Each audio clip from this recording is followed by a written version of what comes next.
Doku wow.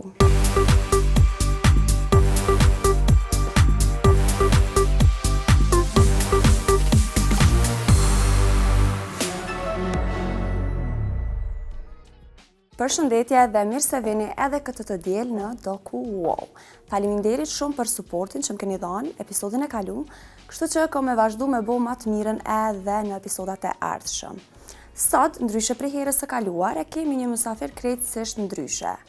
Një mysafir i cili na ka përcjell gjatë gjithë fëmirisë tonë me veprat e tij artistike dhe me muzikën e tij.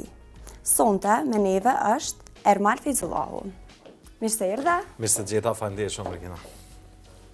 Ermal, faleminderit shumë që e pranove ftesën me qenë sonte me ne edhe që gjete kohë. Faleminderit kënaqësia imja, faleminderit shumë. Uroj t'ju jetë mbarë edhe juve. Faleminderit shumë. Ermal, ti kam përgatitur disa pyetje, po kështu që edhe ti mundi mirë, janë pyetje më shumë njerëzit shumë kanë qef me ditë për lifestyle-in tënd të jetës, për koncerte, për këto e dina që je shumë aktiv gjatë gjithë kohës. Po, ma shumë njerëz kanë qenë të interesuar, për shembull, për veshjen tënde. Qysh është Ermali? Ko ka qenë mirë me thirr Sabriun, për veshje me pyet se ai është Sa harxhon ma shumë. delikat. Po, me thonë drejtën, nuk është se kam shumë komplekse lidhur me garderobën. Unë e preferoj ngjyrën e zezë. Shumicën e rrobave kam ngjyrë të zezë. Edhe kanë njerë krejt mendojnë që njëjtën bluzë për veshje ose diçka tillë. Ma shumë kam problem me gjetë numra, për shkak mbi peshës. Edhe në momentin që gjej numra, sigurisht që blej garderobë, po nuk e kam kështu fikse me thonë që du të me blej patjetër garderobë shtrajt. Për mua është me rëndësi mi pas këtu atletet me kvalitet, orë të mirë kom pas qef me pas gjithmonë. Po ta shohim edhe për ndryshe veshjet që janë përditshme nuk është që kam shumë kompleks. A kishe ble në Zara ose me një... Po më kom ble, pëse që a kishe ble. Po se tash për shembull që e shohim na VIP-t krejt kohën në Instagram, na shtini jetë pak ma luks, pak ma... Qële, njeriu është, nëse po flasim për rrobat, se cilin njeri mundet me vesh ato që njihet mirë te. Për mu jetë s'ka rëndësi që ashtu në mrapa. Atë rrinë mirë edhe... Unë edhe që këshyri am nxjerr pak ma dopt edhe që ato për mu janë shumë rregull. Është shumë një mesazh i mirë edhe për trit që mund me ble çka do që ju rrin mirë edhe ju pëlqen edhe jo veç diçka që është e shtrejt. Unë nuk kam qenë i fiksuar asnjëherë mas këtyne thash edhe më ashtu që me rëndësi mundi mirë. Okej, Ermal, faleminderit shumë për këtë përgjigje shumë të sinqetë. Okej, Ermal, në disa emisione ku kam qenë edhe unë prezente, është hap si temë që shumica artistave e bëjnë një jetë luksi, pra po speceki qëta, edhe nuk gjejnë shumë kohë për shembull për familjet e tyre, edhe për shkak domethënë xhirimeve, të projekteve muzikore, sepse gjithë e dim sa jeni të angazhuar për m'ju sjell publikut diçka sa më të mirë dhe sa më të bukur. E bëni maksimumin që publiku mundo i kënaqt me juve. Po. Sa gjeni kohë dhe për familje? Unë nuk mendoj që është ashtu, ka njerëz që kanë punë shumë më atë ka njerëz që kanë punë edhe me orar më të gjatë. Është e vërtetë që ne jemi në lëvizje, është e vërtetë që jemi në studio, po nuk do me thonë me shku edhe me bujt aty aty, se ti krym punë, mund është me kry punë ka raste për shembull që je në momente kur je më kreativ, edhe në studio mund është me nxjerr diçka më shpejt, po ka momente që nuk shkon ajo dhe është një farë kohë që zgjat pak pa tepër, po. Njeriu kur don ka kohë për gjithat. Po, edhe për mua është e shajt koha e familjes se unë i kam fëmijët në moshën ma të ndihshme, domethënë djali është 16 vjeç, edhe vajzat janë 14, 11, 6 vjeç, janë me një kohë kritike kur kanë nevojë për me pas prindin afër. Sado që unë jam shumë i angazhuar edhe me të vërtetë jam në udhëtime shumë vitin e kaluar i kam pas më shumë se 100 fluturime. Në kohën kur jam në Kosovë unë gjithmonë jam afër familjes. Edhe ne kemi punë për shembull në vikend. Udhtojmë premtën, dielën jemi në shtëpi ose udhtojmë shtunën, dielën kthehemi. Dhona e kom cekësha, dhona e kom thonë që pa tjetër që krejt këngëtarët edhe VIP-at, shqiptarë, normal që mund me gjetë kohë edhe për familjarë edhe për çka do që dojnë. Po sigurisht është gjaja shenjtë ajo dhe nuk besoj që do... Se e kanë rritë këtë temë, e kanë bonë në së cilin emision thuaj se për përmenin, jo nuk kanë kohë. Nuk është ashtu, jo s'është ashtu.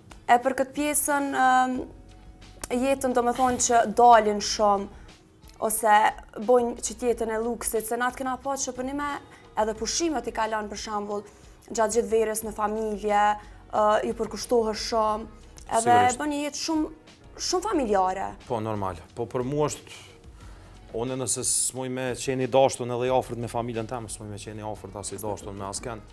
Kështu që të ke fundit na shqiptarë jemi kemë do zakone që krejt që ka bojmë njëtë mundohemi për të ardhmën e fëmijëve tonë. Edhe njeriu kur do na e gjen kohën për gjitha, unë jam shumë mirënjohës dhe falënderues ndaj publikut shqiptar, kudo që janë për 22 vite karrierë sa kam që më kam përkrah, kanë dashje mundohem prapë, do të mundohem deri sa të kem mundësi, edhe sa të kem kreativitet që të bëj, të krijoj edhe të jem sa më afër publikut tem. Okej, edhe për bashkëpunimet Ermal, kemi pa që je shumë i hapur për bashkëpunime, ke bo shumë bashkëpunime, a ka ndonjë risi, diçka të re? Po, në të ardhmen po mendoja, ke mendu me bo ndonjë bashkëpunim apo solo prapë? Po, unë bëj bashkëpunime, faktikisht zhandri jam është ka të bëj edhe me muzikën e lehtë, edhe muzikën argëtuese, edhe popullore, edhe kom bashkëpunime edhe me hip-hop artista. Kurse për tash jam të e bo një këngë me Dy Tonin, që është një artist shumë e vlerësojshëm, se është mbi gjithashtu shumë djalë i mirë, përveç se super i talentuar. Edhe është një këngë që më ka pëlqyer shumë, thon drejtën. Kohëve të fundit bile kohëve të fundit asnjë këngë nuk më ka pëlqyer më shumë, edhe besoj shumë shpejt që do të jetë prezencë publike. A është më vështirë për shkak me bu bashkëpunim me zhanrin ton, apo është më vështirë me bu me rap artist për shembull? Nuk e di. Po unë e kom pas fatin me thonë drejtën që kom mujtë mu transformu si këngëtar edhe me kënu muzikë argëtuese edhe muzikë popullore edhe me qenë gjithmonë pjesë e refrenave të hip-hop artistave. Edhe nuk e di nështë ta kam pas fat, nuk e di si mund ta quaj. Po mu më ka shku, më ka flajt, po. Një farë forme me krejt nga pak, edhe në fund ka dalë mirë. Po, e në dina se shumica... Tash gjithmonë s'mujna mi atë qëllu, gjithmonë s'mujna me qenë 100%, abden me kriju ma të mirën, po kryesorja është me mundu. Se çdo herë ndrojnë edhe gjeneratat, ndrojnë edhe shija në publik. Po, çto desha me pyet. Cili është sekreti që për shembull shumë artista rrinë me një famë, arrin shumë lart edhe pastaj është një bin prapë. Disa. Ti e ke mbajtur një standard njëjtë gjatë gjithë jetës ose gjatë gjithë karrierës tonë në muzikë. Asnjëherë s'ke pas ramje ose për neve me synin e publikut. Po, gjithmonë është mirë me u mundu, sepse edhe kjo punë donë shumë disiplinë. Disiplinë kuptimi që do është me najtë gati, gjithmonë do është me pa që akon treg. Po, unë mendoj edhe që shumë kanë thonë, shumica e kompozitorëve, kantautorëve, më kanë thonë që një për arsye matë moja për suksesin tem ka qenë ngjyra e zanit tem, nuk e di pse. Çështu më kanë thonë gjithmonë, ashtë se ti. Ngjyra e zanit ju ka duk si ma e veçantë. Se talentuar artista ka sa dush. Po, edhe mu më interesoj që se për me gjatë gjithë kohës... Edhe thash ma herët edhe ajo që kom mujtë mu transformu me gjithë ka pak. Po, unë mendoj që për shembull edhe ke bu duetet ndryshme, edhe që që e përshtat me krejt, ka qenë i falenderoj edhe ata që më kanë ftu. Se jo krejt mujnë me qenë të përshtatshëm me gjithë. Sigurisht, është e vërtetë. Po, ka talenta shumë, po unë ju kisha sugjeru këngëtarëve të ri për shembull, ka të bëj shumë edhe çka dëgjojnë muzikë. Në vetur, në shtëpi. Nuk është mirë nëse të ecë mirë me një zhandër, nuk është mirë me ndëgju vetëm qatë zhandër. Është mirë me ndëgju gjithçka. Gjithçka, lloj Unë aty që aty nëse domethënë një ditë unë gjithmonë kom gu gjithçka, në kërë temin gjithçka ka. Gjithçka, çfarë gjithçka ka për muzikës. Po për çato ndoshta ke pas edhe më të lehtë. Çajo pak s'pedi, ku pedi. Ermal, tash kemi një rubrikë krejt ndryshe, i kemi përzgjedhur disa prej artistëve dhe kolegëve tua, kështu që kanë më dhënë si opsion edhe të kemi zgjedhur njërin prej dy artistëve. E para është Genta Ismaili dhe Zanfina. Genta. Okej. Genta apo Rovena? Genta. Genta prap, okej. Genta apo Adelina Ismaili? Adelina Ismaili. Pse bëni që ndryshim? Po, mund po flas tash me Adelinën jena rrit krejt, po përmend në disa këngëtarë që kanë qenë më përpara, që kemi nis karrierat bashkë, thujse me disa.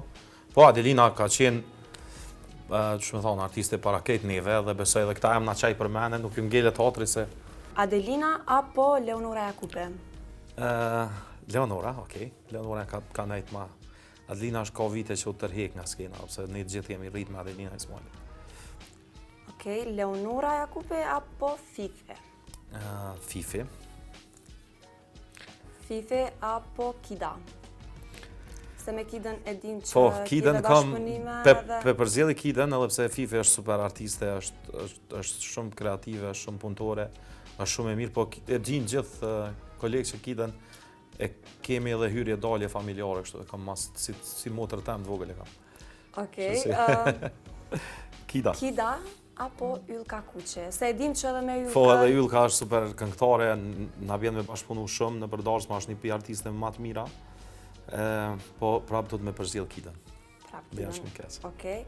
Kida apo Samantha? Kida. Kida prapë. Kida apo Shkurte Gashi? Myte se jetë mështimi... Okej, Shkurtën, se edhe Shkurtën e kam teze, kështu që Shkurte Gashi. E ki teze? Po.